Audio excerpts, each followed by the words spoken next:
Hello guys, welcome to the UPSC Lighthouse with Ashim. So we are finally in the mains का notes making वाला video. So in this video we will see how do we make notes mains के लिए for any topic, ठीक है? लेकिन इस video में we will look at one topic from one of the GS papers, ठीक है? हम GS 3 में जो food processing industry नाम का एक topic है syllabus में, we will look at that.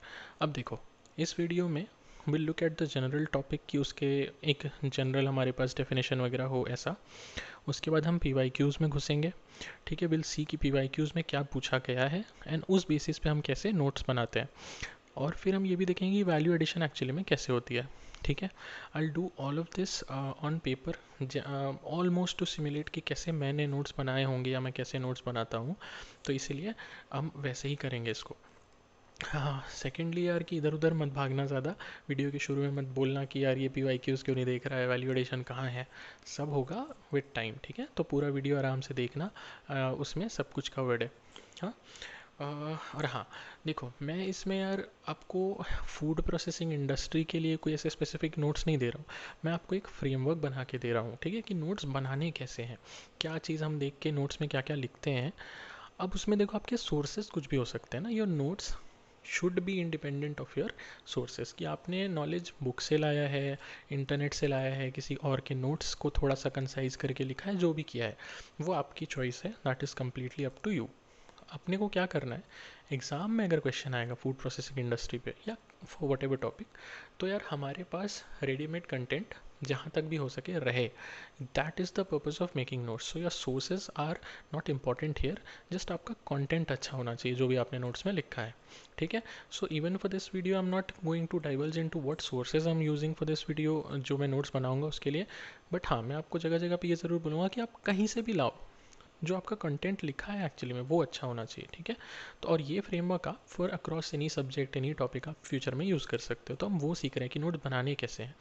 Secondly एक और चीज़ है कि जो मैं जो नोट्स लिखूंगा तो those will be partially complete, थोड़े इनकम्प्लीट से होंगे, क्योंकि मैं जस्ट आपको दिखा रहा हूँ कि हम कैसे कंसिडरेशंस के साथ क्या क्या नोट करते हैं नोट्स में। जो कंप्लीट नोट्स हैं, मैंने जैसा बोला है अपने पोस्ट में कल, वो आपको मेरे टेलीग्राम चैनल पे मिल जाएंगे इस टॉपिक के लिए, पर्टिकुलर टॉपिक के लिए। सेकेंडली अगर किसी को लैंग्वेज का प्रॉब्लम है, तो यार मैं जब इंग्लिश के नोट्स अपलोड करूँगा उसके कुछ देर बाद, या प्रॉब्ली हो सकता है थोड़ा सा डिले हो जाए, बट मैं उसको हिंदी में भी एज इट इज़ सेम चीज़ को लिख के या किसी और से लिखवा के मैं अपलोड कर दूँगा वहाँ पे। और जो PYQs हम देखेंगे उसकी भी एक फ़ाइल है, वो ये वीडियो जब भी रिलीज़ होगा उसके थोड़ी देर पहले मैं वो PYQs वाली फ़ाइल भी वहाँ पे डाल के रख दूँगा, ताकि आप जब ये वीडियो देखो उसके पहले या इवन साथ में आप पॉज वॉज करके आराम से देख सको, ठीक है। सो या let's get into it.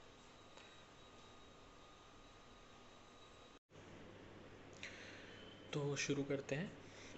So the topic is food processing industry. अब देखो, टू स्टार्ट विथ हम कैसे करते हैं ना कि we have to make sure कि हम एक ऐसी डेफिनेशन कहीं ना कहीं लिख के रखें for most of the topics जहाँ पे भी डेफिनेशन अप्लाई होता है, जो हमको क्लियर कर दे एक बार में टॉपिक क्या है। अब देखो क्या होता है ना कि अगर एग्ज़ाम में कोई आपको बहुत अच्छा इंट्रोडक्शन नहीं याद आ रहा है, so your fall back in topics like these जहाँ पे डेफिनेशन अप्लाई होता है। इट शुड ऑलवेज बी एक डेफिनेशन लिख के आ जाओ वहाँ पे, सिंपल, ठीक है। तो अब ये डेफिनेशन आप कहीं से भी ला सकते हो, आप जो बुक पढ़ रहे हो, नोट्स पढ़ रहे हो, वहाँ लिखा है। मैं आई विल रिकमेंड कि आप जस्ट गूगल कर लो किसी बड़ी बॉडी का, जैसे कि FAO है ना, या फिर WHO हो सकता है, डिपेंडिंग ऑन द जिस भी तरह का ये टॉपिक है, तो आप उसका उनका जो डेफिनेशन दिया होगा ना, वो यहाँ पे अपने नोट्स में लिख लेना, ठीक है। तो यहाँ पे मान के चलो आप कोई बड़ी बॉडी जैसे फूड प्रोसेसिंग इंडस्ट्री है, तो अपन FAO का जो गिवन डेफिनेशन होगा for food processing industry FPI, वो हम लिख सकते हैं, ठीक है। इसको अपन FPI बोलेंगे आगे से, तो कोई कंफ्यूज नहीं होना चाहिए, ठीक है। FPO या WHO इस तरह की बॉडीज़ का एक डेफिनेशन, ठीक है। नाउ फॉर ऑल्टरनेटिव इंट्रोडक्शंस हम क्या करेंगे, जैसे कि मैं बोलूँगा कि भाई एक डेटा सेट वाला इंट्रोडक्शन अपन लिखें। जैसे कि जब मैं ये टॉपिक पढ़ रहा था, तो ग्लोबली मुझे पता चला कि 11 ट्रिलियन डॉलर की इंडस्ट्री है ये, ठीक है, ग्लोबली। ये एक डेटा सेट हो सकता है। ऐसे आप कभी कुछ पढ़ रहे हो, इकोनॉमिक सर्वे पढ़ रहे हो, मे बी गूगल कर सकते हो, किसी बुक में पढ़ा, कहीं पे भी पढ़ा इकोनॉमिक्स में, ठीक है। एक इंडिया स्पेसिफिक आपने लिख दिया, ठीक है। तो ये हो गया हमारा इंट्रो वाला ब्लॉक, ठीक है। तो दिस इज़ आवर इंट्रो वाला ब्लॉक। तो एग्जाम में क्वेश्चन आएगा तो मोस्टली हम इंट्रो यहीं से निकालेंगे, अनलेस वो कुछ बहुत ही ज़्यादा अलग या स्पेसिफिक टाइप का क्वेश्चन हो तो। सेकेंड ये देखो, अब आएगा रोल पी वाई क्यूज़ का। अभी तक हमने पी वाई क्यूज़ में क्यों नहीं गए थे, क्योंकि हमने देखा भाई पहले टॉपिक पढ़ लें, उसका डेफिनेशन देख लें, क्योंकि रिगार्डलेस ऑफ कि पी वाई क्यूज़ क्या आए थे या नहीं आए थे, ये सब तो सेम ही रहने वाला है। तो अभी हम पी वाई क्यूज़ देखेंगे। मैं भी स्क्रीन पे आपके डाल दूंगा P Y Qs. For the purpose of this discussion हम 5 साल तक के पी वाई क्यूज़ देख रहे हैं, ठीक है। तो अब पी वाई क्यूज़ से होगा क्या, ठीक है। तो पी वाई क्यूज़ से we get to know the scope of this topic, कि मतलब भाई यूपीएससी इस टॉपिक में से किस तरह के क्वेश्चन हमसे पूछ रहा है इन द पास्ट। तो उससे हमको एक अंदाज़ा लगता है कि आगे भी क्या क्या पूछ सकते हैं। ऐसा नहीं कि एग्जैक्टली क्या पूछ सकते हैं, बट इस टॉपिक के वो कितने डेप्थ में जा सकते हैं ना, ये आपको पता चलता है पी वाई क्यूज़ से।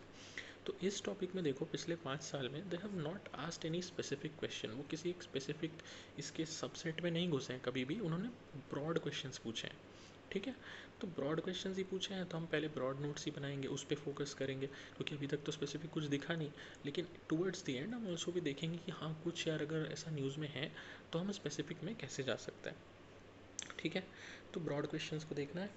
तो अभी हम क्या देखेंगे, देखो क्या क्या पूछा है मोस्टली पी वाई क्यूज़ में। आप देखोगे स्कोप पूछा होगा, इंपॉर्टेंस पूछा है, चैलेंजेस पूछा है, मोस्टली ये पूछा है, और गवर्नमेंट के इनिशिएटिव्स पूछे हैं, ठीक है। तो अब देखो हम किससे स्टार्ट करेंगे, विल लुक एट स्कोप, ठीक है। अब देखो स्कोप से आप सब मतलब समझते होंगे कि the extent of this topic, क्या क्या इस जो भी एक टॉपिक है, जो भी एक फिनोमेना है, कोई इंडस्ट्री है, कोई टेक्नोलॉजी है, वट एवर इट इनकम्पासेस और कैन इट इनकम्पास, वो उसका स्कोप होता है, ठीक है। तो यहाँ पे देखो कैसा टाइप का एक स्कोप बन सकता है जिस चीज़ को हम पढ़ रहे हैं उसमें, ठीक है। इकोनॉमी के हिसाब से हम देख सकते हैं इंडिया का क्लाइमेट बहुत डाइवर्स है, तो हम बहुत सारी डाइवर्स क्रॉप्स उगाते हैं, तो हम बहुत सारे डाइवर्स प्रोडक्ट्स बना सकते हैं, ये भी एक स्कोप है। इकोनॉमिक में जॉब्स हो सकते हैं, ठीक है, और उसका एक्चुअल कंट्रीब्यूशन कितना है जीडीपी में, ये हो सकता है। हमारे पास कॉस्ट इफेक्टिव लेबर बहुत है, इसलिए हमारे लिए फ़ायदा है इसमें। फिर अभी क्रेडिट काफ़ी गवर्नमेंट प्रोवाइड कर रही है अलग अलग स्कीम से, अलग अलग बॉडीज़ के through, one of which is जैसे नाबार्ड है, ठीक है। और फिर अपीडा जैसी बॉडी अलग से बना के रखी है गवर्नमेंट ने, क्यों, एक्सपोर्ट को प्रमोट करने के लिए, है ना, एक्सपोर्ट रेगुलेशन प्रमोशन के लिए, ठीक है। तो ये पढ़ लिया हमने स्कोप। अब देखो ये सब आप जैसे मेरे साथ लिखते जा रहे होगे ना थोड़ा थोड़ा, तो ये आप अपने से हर टॉपिक के लिए करोगे, इसलिए मैं बिल्कुल पूरा लाइन बाय लाइन डेफिनेशन यहाँ पे नहीं दे रहा हूँ।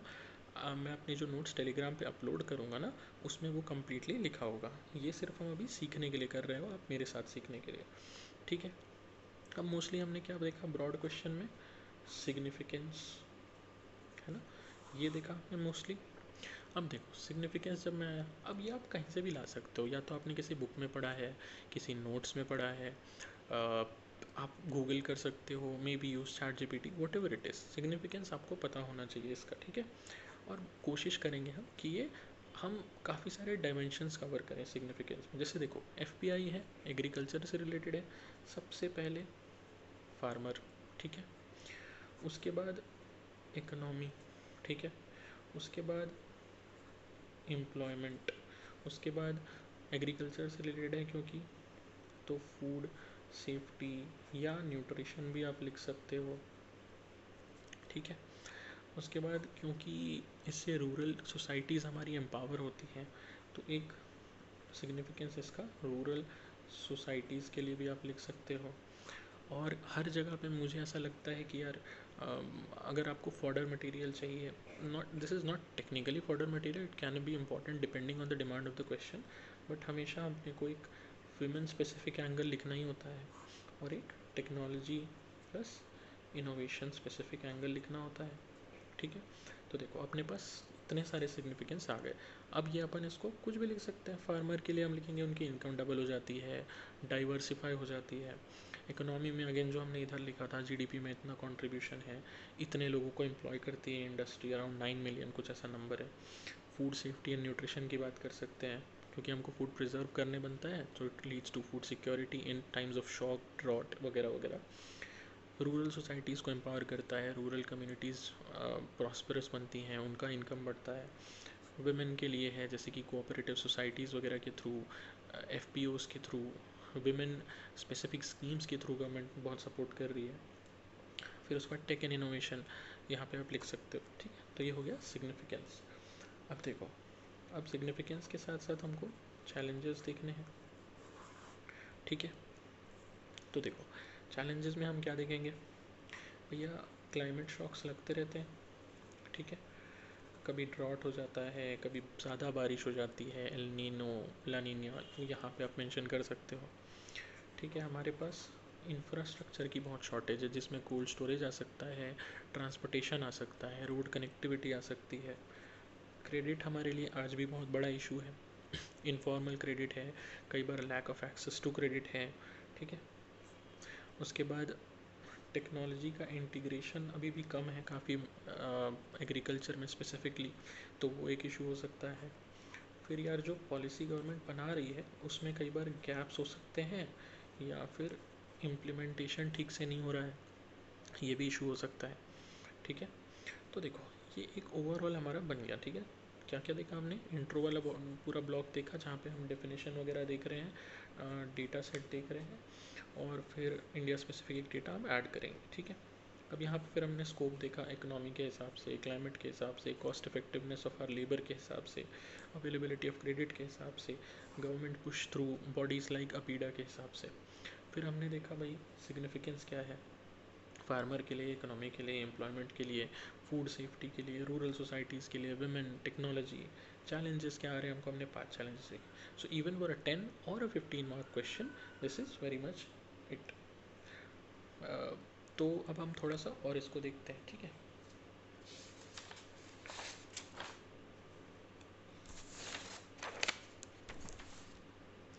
अब कई बार ना गवर्नमेंट स्कीम्स पूछा है, ठीक है, तो हम उसकी भी तैयारी करके रखेंगे, गवर्नमेंट इनिशिएटिव्स, ठीक। अब यहाँ पे देखो आप पीएम कुछ किसान, एक मिनट, हाँ, संपदा योजना ये लिख सकते हो, ठीक है। पीएलआई एफपीआई के अंदर भी हम गवर्नमेंट ने दे के रखा हुआ है, कोल्ड स्टोरेजेस बनाना, ऑपरेशन ग्रीन्स, ऐसे ऐसे इनिशिएटिव्स हैं। Push to cooperatives can be counted under this, ठीक है। और क्रेडिट के लिए भी आप एक आधा स्कीम लिख सकते हो, ठीक। बहुत हो गया। उसके बाद देखो, अब यहाँ पे हर जगह जब आप ये नोट्स बना रहे हो ना, तो यहाँ पे जैसे यहाँ पे देखो इतना स्पेस छूटा हुआ है, यहाँ पे स्पेस है, यहाँ पे मुझे थोड़ा स्पेस देना चाहिए था। क्यों देना चाहिए था, क्योंकि मान के चलो मैं नवंबर में कहीं बैठ के न्यूज़पेपर पढ़ रहा हूँ, कोई मैगज़ीन पढ़ रहा हूँ, या फिर मैं क्या कर रहा था कि मैं किसी के नोट्स पढ़ रहा था, या फिर जब मैं मेंस के एकदम करीब आ गया था तब मैं नोट्स रिवाइज़ कर रहा था, तब मुझे याद आया कि कोई एक ना और ऐसी एकदम सिग्निफिकेंट स्कीम आई है, या फिर कोई एक अच्छा बहुत ही मेरे को एनेक्डोट मिला है, तो मैं उसको इंट्रो में ऐड कर दूंगा यहाँ पे, या फिर स्कोप में कुछ एक नई चीज़ ऐड कर दूंगा, या फिर मेरे को कोई नया चैलेंज आइडेंटिफाई हुआ, मान लो कोई नया डिजीज़ ही आ गया एकदम से, है ना, तो मैं उसको यहाँ ऐड कर दूंगा। कोई गवर्नमेंट इनिशिएटिव आया जो कि बहुत ज़्यादा गवर्नमेंट जिसको पुश कर रही है, एकदम न्यूज़ में बार बार आ रहा है, मैं उसको यहाँ ऐड कर दूंगा। What is this, this is value addition, यही तो वैल्यू एडिशन है। अब हर टॉपिक के लिए अप्लाई नहीं होगा, ठीक है, जैसे कोई स्टैटिक की कम्प्लीटली स्टैटिक टॉपिक है वहाँ नहीं, लेकिन ये तो डायनेमिक टॉपिक है, इसमें चेंजेस होते रहते हैं, नई नई स्कीम्स रोज़ आती हैं, नए तरह के कुछ प्रोडक्ट्स आते हैं, नए तरह की टेक्नोलॉजी आती है, आप कुछ भी वैल्यू एडिशन कर सकते हो यहाँ पे बेस्ड ऑन आपको जो भी मिल रहा है। उसके लिए आपको ऐसे अलग से एकदम बैठने की ज़रूरत नहीं है।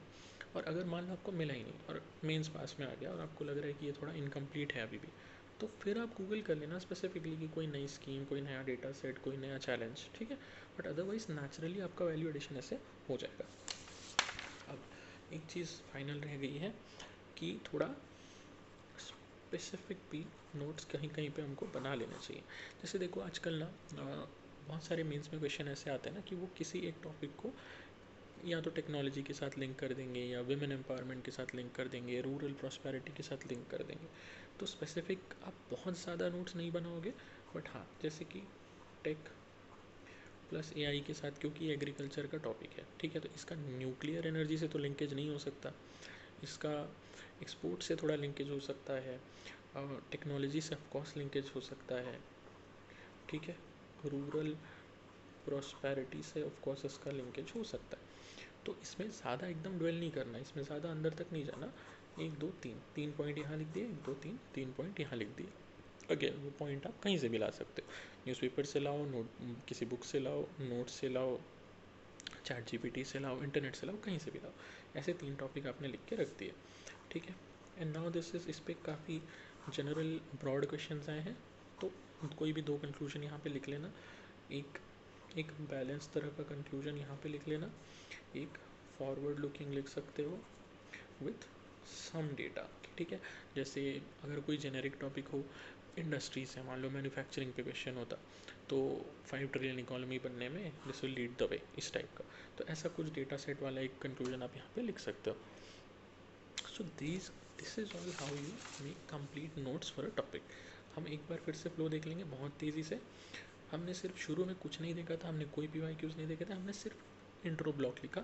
डेफिनेशन हमेशा होनी चाहिए आपके पास, एक या दो डेटा रिलेटेड या एनेक्डोटल इंट्रोडक्शंस, और ये भी याद करने की कोशिश करना है, ये नहीं याद आया so you fall back to the definition. फिर हमने PYQs देखे, ठीक है।